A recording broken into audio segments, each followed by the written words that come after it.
আজকে আমরা শিখবো ইকুইল্যাটারাল ট্রায়াঙ্গেলের এরিয়া বার করা। তার সাইডগুলো যদি এ হয় তাহলে তার এরিয়া কত বার করতে হবে। এবারে আমরা এরকে কি করলাম, হাইটটাকে ড্র করে নিলাম। আমরা যদি এর বেসটাকে অর্ধেক করে দিই তাহলে বেসের ভ্যালু হলো a/2 আর a/2, আর হাইটটা যদি এইচ ধরি তাহলে আমাদের এদিকের অর্ধেক ট্রায়াঙ্গেলের এরিয়া কত হবে, হাফ ইন্টু বেস মানে অর্ধেক বেস a/2 ইন্টু এইচ মানে হাইট। আমাদের এখানে এইচ এর ভ্যালুটা বার করতে পারলে আমরা এরিয়া বার করে ফেলতে পারবো। তাহলে আমরা একটা ফর্মুলা জানি যে হাইপোটেনিয়াস তার স্কোয়ার মানে a square equal to base square মানে a/2 whole square plus height square. এবারে আমরা এইচ স্কোয়ারের ভ্যালু বার করবো। তাহলে h square equal to a square, আর a/2 হোল স্কোয়ারকে ওদিকে নিয়ে গেলে আমাদের হয়ে গেল মাইনাস। এবারে এ স্কোয়ার, এটাকে সিম্পল আমরা সাবস্ট্রাকশনের ফর্মুলা ফেলে দিলাম, ফেলে দিয়ে এটা বিয়োগ করে দিলাম।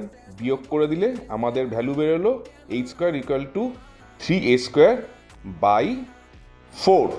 এইচের ভ্যালু বার করার জন্য আমরা দুদিকে রুট ওভার করে দিলাম, তার মানে এইচ স্কোয়ারটা এইচ হয়ে গেল, আর এইচের ভ্যালু বেরোবে √3a/, আমাদের অর্ধেকটার এরিয়ার ফর্মুলা কি ছিল, half into a/2 into h.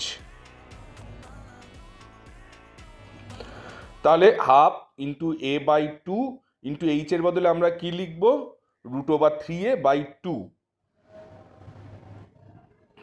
তাহলে এবারে যদি আমরা করি যে পুরো ত্রিভুজটার এরিয়া কত ছিল, তাহলে পুরো ত্রিভুজটার এরিয়া করতে গেলে আমাদের কি করতে হবে, পুরো ত্রিভুজটার এরিয়া করতে গেলে আমাদের করতে হবে যেটা, সেটা হলো একটা 2 দিয়ে গুণ করে দিতে হবে। তাহলে 2 into half into a/2 into √3a/2। এবার কাটাকুটি চলে গেল, কাটাকুটি চলে গেলে আমাদের কি পড়ে থাকলো, √3 আর a ইন্টু a স্কোয়ার, আর 2 2 4। তাহলে আমাদের পুরো ত্রিভুজটার এরিয়া কত হলো, এরিয়া ইকুয়াল টু √3a²/4।